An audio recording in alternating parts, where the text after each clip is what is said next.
Good morning everyone, আশা করি সকলে খুব ভালো আছেন। এখন সকাল 6টা বাজে, 6:30 পৌনে 7টা নাগাদ আমাদের গাড়ি আসবে, মিড পয়েন্টে দেখা করতে বলেছে। তো আমরা উবের ডেকে নিয়েছি, ডেকে নিয়ে এই যে এসে গেছি মিড পয়েন্টে।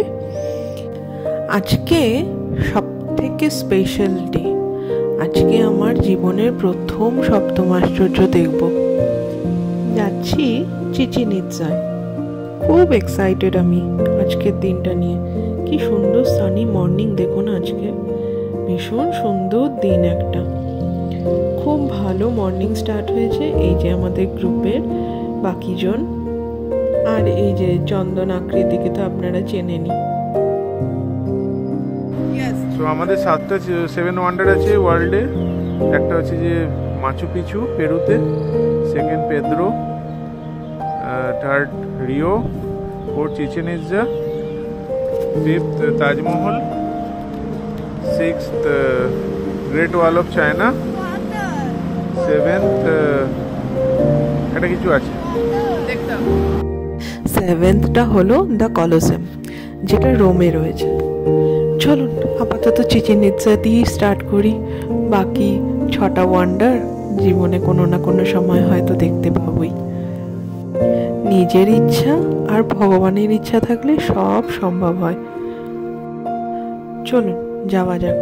চিচিন ইৎজা ট্রিপটা কালকে আমরা রাত্রি 9:30টার পরে বুকিং করেছি বলে দেখুন একদম লাস্টের দিকে আমাদের সিটটা দিল। ও জিজ্ঞেস করলাম সামনের দিকে সিট আছে কিনা, বললো যে না, নেই। আজকে সারা দিন এদের সাথেই থাকবো, লাঞ্চও এদের সাথেই করব। তো প্রথমে আমাদের ট্রিপের ফার্স্ট যে জায়গাটা দেখাচ্ছে সেটা হলো সানোতে। এখানে সানোতে বলতে কুয়োকে বোঝায়, বিশাল বড় একটা কুয়ো, তার ভেতরে সবাই ঝাঁপ মেরে বেড়ে সুইমিং করে। তো এই যে এখানে নিয়ে আমাদের সাবধানতা অবলম্বন করতে বলেছেন, যে লাইফ জ্যাকেট না পরে যেন সানোতেতে না যাওয়া হয়। এখানে এই মেক্সিকোতে এই কানকুন এরিয়ায় অনেকগুলো সানোতে রয়েছে, প্রায় 200-র বেশি সানোতে রয়েছে। আর প্রত্যেকটা সানোতে নাকি নিচ থেকে একটা নদীর মাধ্যমে কানেক্টেড। তো এই কথাটা আমি এই যাওয়ার আগে জানতাম না, কিন্তু একটা কথা শুনেছিলাম যে প্রত্যেক বছরে নাকি এই সানোতে একজন করে নিয়ে নেয়, মানে কেউ না কেউ এখানে ডুবে যায়। Yes? You wanna go down there? Yes. Then go. Change clothes, change your clothes. Go. Told now go. বুঝুন কাণ্ড। এবার মেয়ে বলছে যে আমি ওখানে যাব।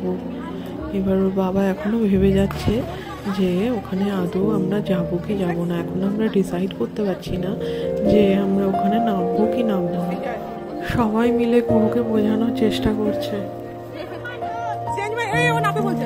हैं? वो नापे बोलते.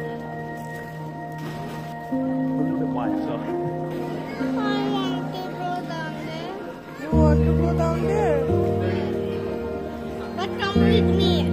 পুরো জায়গাটা এনজয় করার জন্য আমাদের সময় দিয়েছে মাত্র 1.5 ঘন্টা। তার মধ্যে 30 মিনিটস তো চলেই গেল শুধু চিন্তা করতে। तो आपका क्या मंतव्य है? बताओ. बताओ इंद्राणी, हाँ मंतव्य बताओ. अब जाओ, ऐसा मौका नहीं मिलेगा. हैं? जंगल में ऐसे जाओ और इसको हाँ आता है. हम लोग हालत खराब. আমারও কিন্তু একটু একটু ইচ্ছে করছিল যে সবাই যখন এনজয় করছে, দেখুন মেক্সিকানগুলো কি সুন্দর ঝাঁপ দিচ্ছে। আবার ওইদিকে দেখুন চন্দন আঙ্কেল, আমরা যতক্ষণে চিন্তা করছি চন্দন আঙ্কেল সেজে গুজে চলেও এলো নামবে বলে। চলুন ওনাকে দেখে আমরা একদম রেডি সেডি গো হয়ে গেলাম, তাড়াতাড়ি চেঞ্জ করে নিয়ে। এই সময় আকৃতিকে ক্যামেরাটা দিয়ে বললাম তুমি ভিডিওটা করো, আমি ততক্ষণ রেডি হয়ে নিচ্ছি। এই যে আমি রেডি হয়ে গেছি, এবার কুহুর পালা, কুহুকে রেডি করতে হবে। তো ততক্ষণে ওর বাবা রেডি হয়ে চলে এসছে। কুহুকে রেডি করতে গিয়ে দেখলাম যে এখানকার জ্যাকেট না পরলে ওরা নামতে দেবে না। এই জ্যাকেটটা আমরা কিনেই এনেছিলাম বাইরে থেকে, কিন্তু এই জ্যাকেট পরে নামতে দেবে না। তোর বাবা চেঞ্জ করতে গেল আবার, তো আমাকে বললো তুমি যাও। তো এই যে আমি চললাম নামতে, ভীষণ ভয় লাগছিল, টেনশনও হচ্ছিল খুব। তো একবার ভাবছিলাম সিঁড়ি দিয়ে নামবো, কিন্তু তারপরে আবার ভাবলাম না, সবাই ঝাঁপ মারছে, একবার এত উঁচু থেকে কোনোদিন ঝাঁপ মারিনি, তো একবার ঝাঁপ মেরেই দেখি কেমন লাগে। এই সানতের গভীরতা হলো প্রায় 140 ফুট, মানে 14 তলার সমান। তো ভীষণ ভেতর থেকে আমি এই সময় প্রচণ্ড ভয় পাচ্ছিলাম, বাট যাই হোক, জয় শ্রীরাম বলে ঝাঁপ মেরেই দিলাম।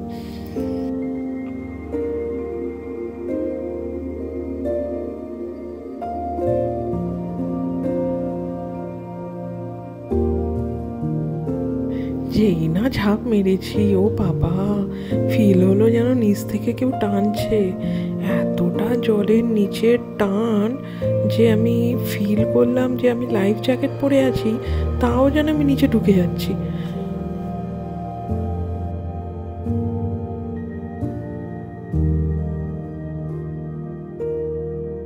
ভীষণ ভালো লাগলো জানেন, খুব ভালো লেগেছে। এই যে স্নিগ্ধ কুকুকে নিয়ে এবার নামছে।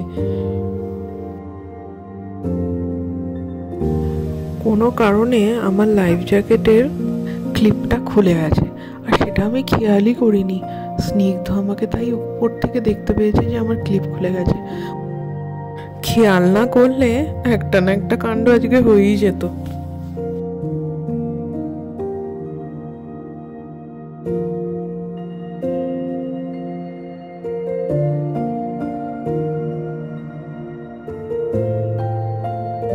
অনেকেরই মুখে শুনলাম যে ভেতরে এতটাই টান ওই ভেতর দিকে গভীরে যে অনেকেই উঠে আসছে, ভয় পাচ্ছে।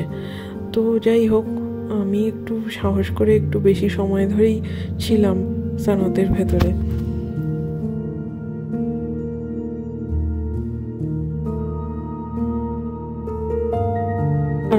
কুহুকে করিয়ে নিয়ে এবার চলুন। ও বাবা, কুহু তো গলাই ছাড়ছে না আমার। যাই হোক, না বাবা দরকার নেই, কুহুকে পাড়েই বসিয়ে রাখি।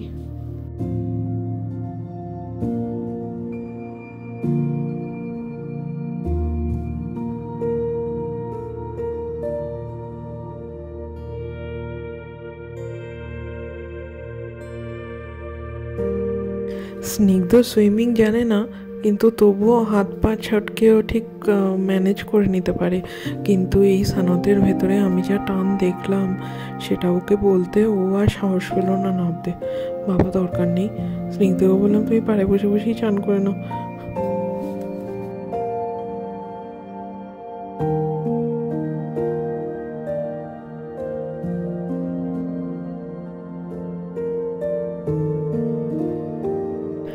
আমি খুব এনজয় করেছি এই জায়গাটায়, ভীষণ ভালো লাগছিল আমার।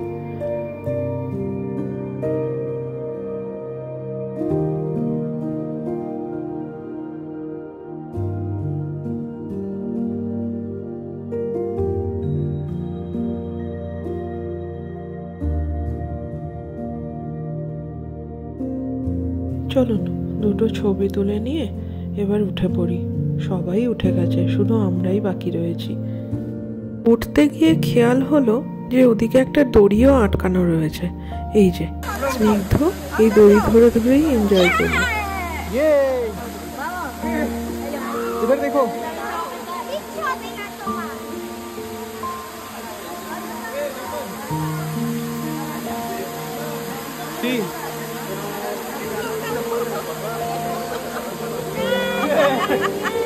लाइफ जैकेट प्लस दड़ी, फिर भी मुझे डर लग रहा है।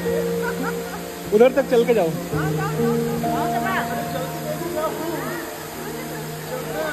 मैं बता, অনেকটা দেরি হয়ে গেছে, কিন্তু উঠতেও ইচ্ছে করছে না।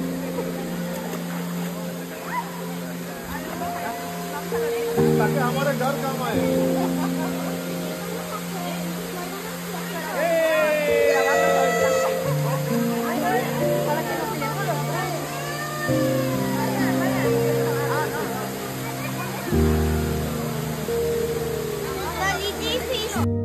চলুন আর লেট করলে হবে না, এবার যাওয়া যাক।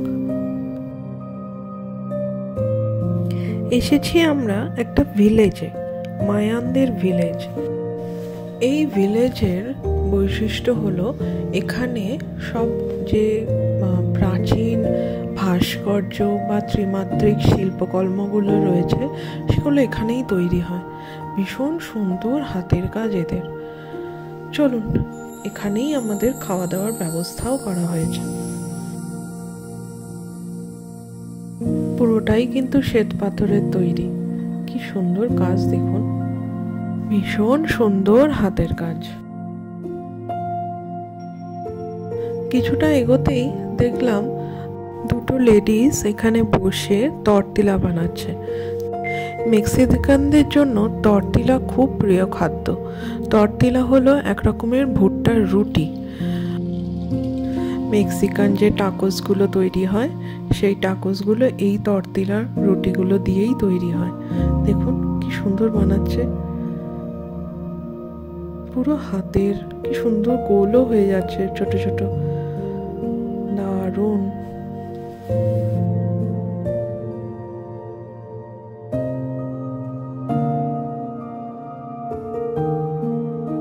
চলুন, সবাই এগিয়ে গেছে।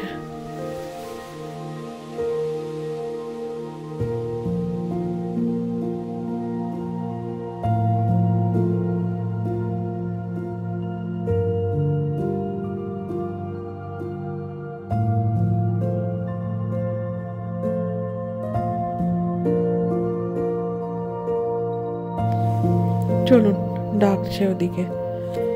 খাবার পরিবেশনও স্টার্ট হয়ে গেছে। দেখুন তখনকার দিনে মায়ান পিপলরা কিরকম ভাবে থাকতো, এদের দেখলেই সেটা বোঝা যায়।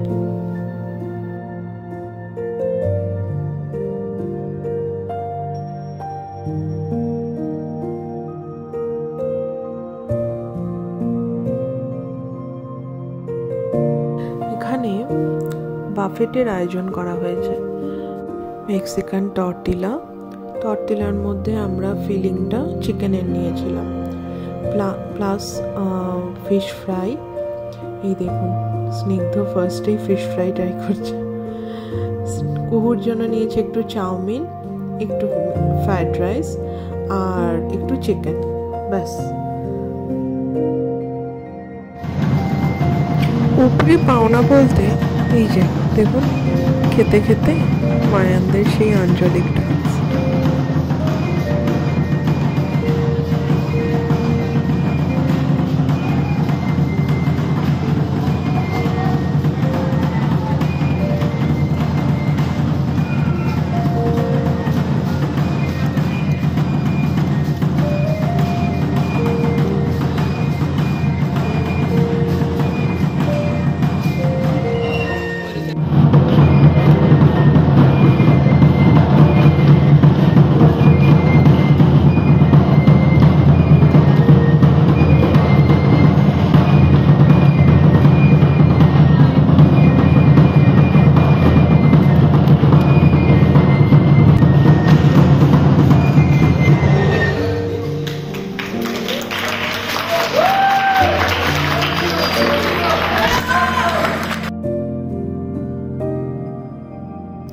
চলুন, চললাম আমরা চিচিন ইৎজার পথে। এই চিচিন ইৎজা রয়েছে ইউকাতান স্টেটের আন্ডারে, ইউকাতান পেনিনসুলা স্টেটের অন্তর্গত।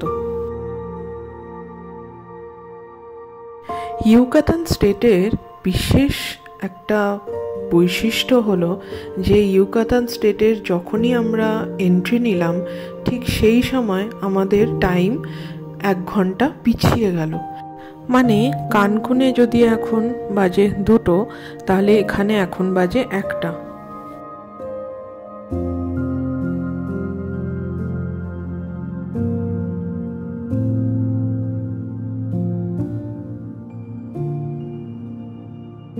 চলুন, আমাদের ট্যুর গাইড সবাইকে দেখে নিয়ে এখন টিকিট কাটার ব্যবস্থা করবেন, তাই জন্য বলছেন একসাথে থাকতে। চলুন যাই।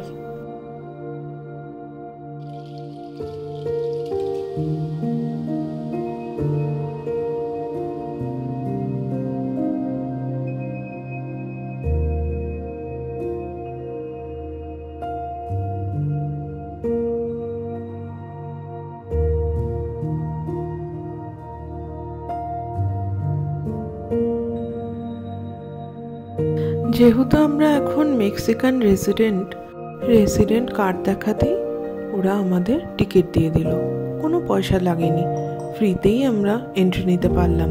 কিন্তু ফরেনারদের জন্য টিকিট কেটে 648 মেক্সিকান ডলার দিয়ে টিকিট কেটে ঢুকতে হয়। এই যে আমাদের টিকিট পেয়ে গেছি, টিকিটের ফটো আমাদের এই ভিডিওর মাধ্যমে স্মৃতির খাতায় তুলে রাখলাম।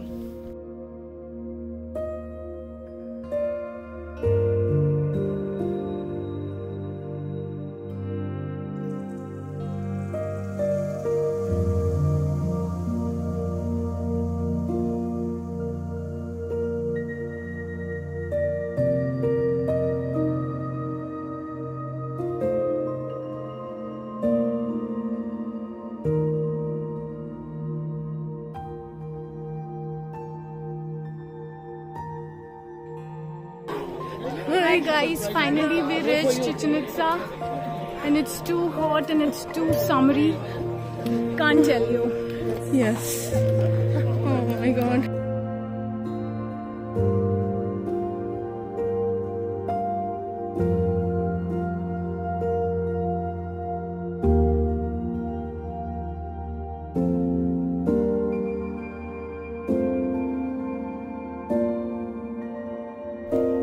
এই দেখুন সেই সপ্তম আশ্চর্য চিচেন ইৎজা। দাঁড়ান দুদণ্ড দাঁড়িয়ে দেখি।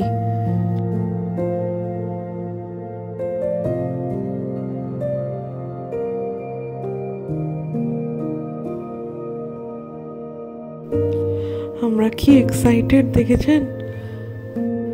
আমার জীবনের প্রথম সপ্তম আশ্চর্য। ভাবা যায়? আমি নিজে কোনোদিন ভাবিও নি যে কোনোদিন চিচেন ইৎজা দেখব।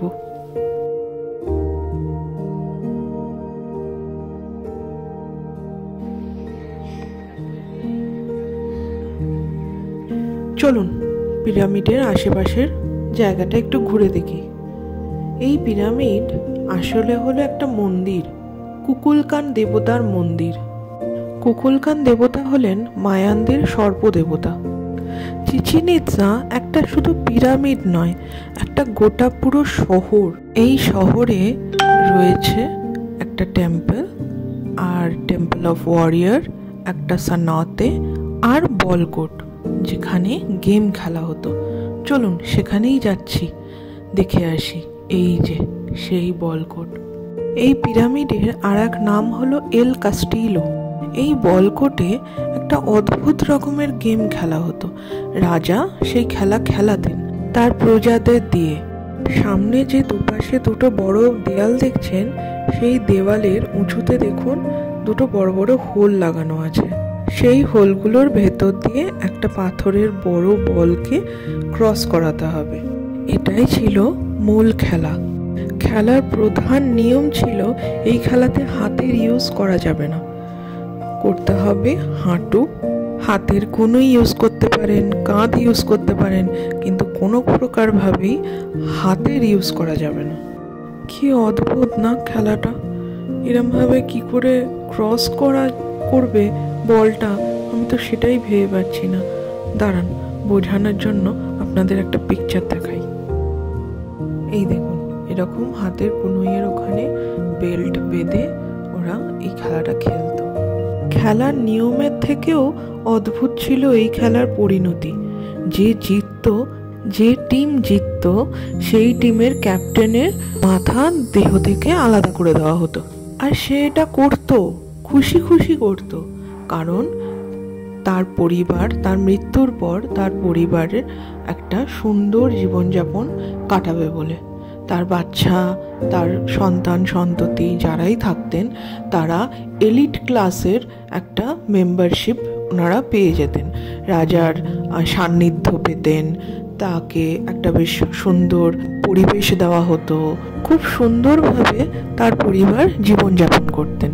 উপরন্তু যারা মারা গেল তার বডি ডিসকার্ড করা হতো না, সেটাকে ফার্টিলাইজেশনের কাজে লাগানো হতো। বিজয়ী দলের ক্যাপ্টেনের কালটা নিয়ে এখানটা পুঁতে দিত। পোতা থাকতো, ওদের তো পোড়ায় না, কবর দেয়, তো সেই কালটা শুধু নিয়ে এখানে পুঁতে দিত বিজয়ী দলের। তাহলে আর ওইটা হলো বল কোট। কি অদ্ভুত সব নিয়ম, তাই না? এলিট ক্লাস আর হচ্ছে যে রাজারা মান্যতা আছে এটাতে নাকি কুকুলকালার দেবতা খুব সন্তুষ্ট হতেন। হাতে এটা করে শুধু এরকম করে দিতে, অত উঁচুতে বলটা এরকম গোল করতে হতো। একটা গোল আছে। পুরো শহরটার ম্যাপ দেখুন কি সুন্দরভাবে এখানে করা আছে। দাঁড়ান কাছ থেকে আপনাদের একটা ছবি দেখাই।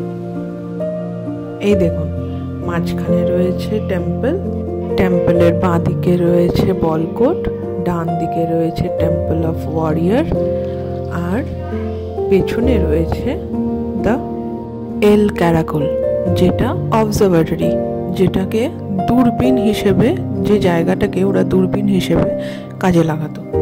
চলুন এখানে কতগুলো ছবি তুলে নিই।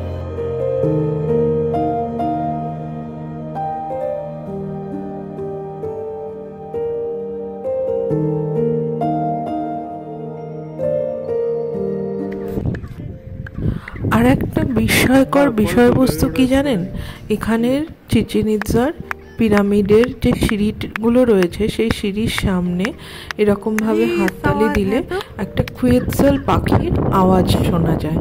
তাই স্নিগ্ধ এখানে হাততালি দিয়ে দেখছে যে সত্যি পাখির আওয়াজ পাওয়া যায় কিনা। দেখুন, হ্যাঁ সত্যি সত্যি পাওয়া যায়। এত সাংঘাতিক আর্কিটেকচার। দাঁড়ান সেই পাখির একটা ছবি আপনাদের দেখাই। আচ্ছা এই দেখুন সেই পাখি। আচ্ছা এই চিচিন ইৎজা পিরামিডটা যখন তৈরি হয়েছিল 800 থেকে 1100 খ্রিস্টপূর্বাব্দে এটা তৈরি হয়েছে। তো তখনই এত সায়েন্টিফিক্যালি এই পিরামিড তৈরি হয়েছে যে এইটা দেখেই মায়ানরা ক্যালেন্ডার, পূর্ণিমা, অমাবস্যা, কখন গ্রীষ্মকাল, বসন্তকাল, সময়, লুনার সাইকেল, সোলার সাইকেল সব কিছু এটা থেকেই বোঝা যেত। এই পিরামিড দেখেই মায়ানরা পুরো বছরের হিসাব করতেন। মাঝখানে এই সিঁড়িটা দেখছেন, এই সিঁড়ির স্টেপগুলো হলো 91 করে, প্রত্যেকটা সাইডেই রয়েছে, 4টে সাইডে 91টা করে সিঁড়ি। আর ওই ওপরে যে গম্বুজ মতো দেখছেন ওটাতে একটা সিঁড়ি, তো টোটাল হলো 365। তার মানে এই এক একটা সিঁড়ি হলো এক এক দিনের প্রতীক। এই দেখুন এরা আবার মজা পেয়ে গেছে, বাপ বেটি দুজনে মিলে এখন হাততালি দিয়ে দেখছে যে আওয়াজ আসে কিনা। ইয়েস দাদা তুমি ছাড়ো। ইয়েস হচ্ছে না, তোর গায়ে শক্তি নেই।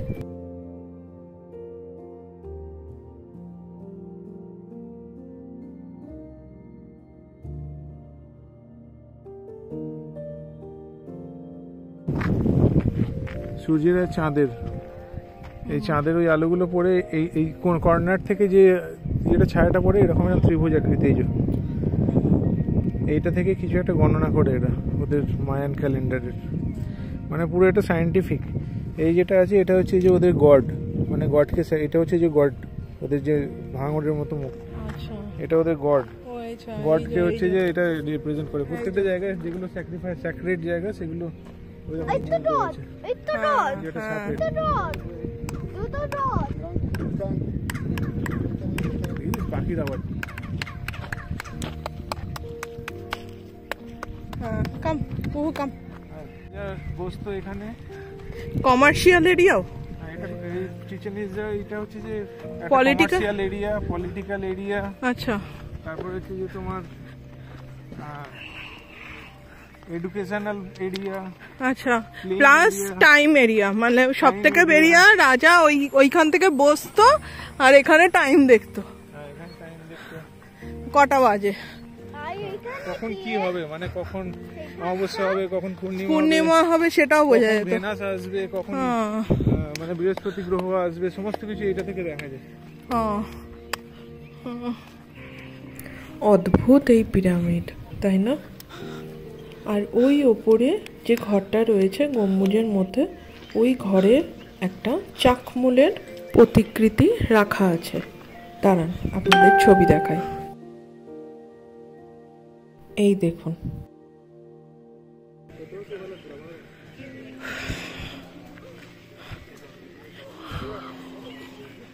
মাঝখানে সিঁড়ি, তার দুপাশে যে স্টেপগুলো দেখছেন ওই স্টেপগুলো কিন্তু 9টা স্টেপ। প্রত্যেকটাতে দেখুন 3টে করে স্কোয়ার স্কোয়ার মতো খাঁজ করা রয়েছে, আর একমাত্র ওপরের স্টেপটাতে 2টো খাঁজ করা রয়েছে। তাহলে টোটাল হলো 26টা। এই এক একটা স্কোয়ার খাঁজগুলো হলো এক একটা সপ্তাহের প্রতীক। বছরে 52খানা সপ্তাহ হয়। তখনকার দিনের মানুষরা কীরমভাবে এই ক্যালকুলেশন করে এই পিরামিড বানিয়েছিল, আমি তো অবাক হয়ে যাচ্ছি। একে যত দেখছি ততই অবাক হচ্ছি।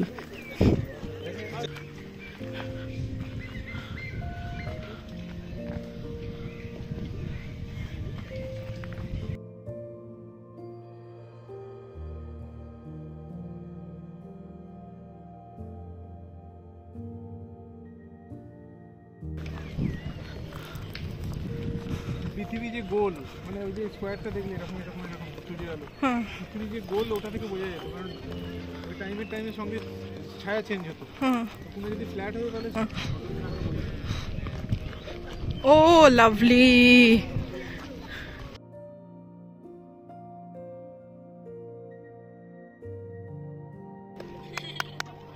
হ্যাঁ,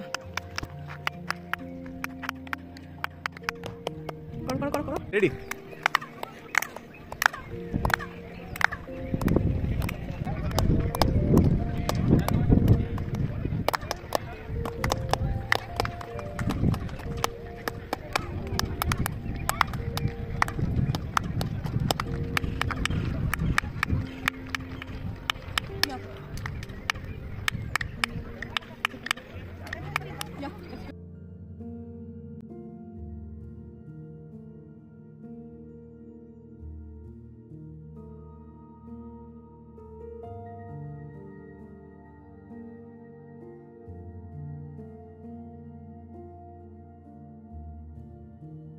চলুন, বেরিয়ে পড়েছি, বাড়ি ফেরার পালা।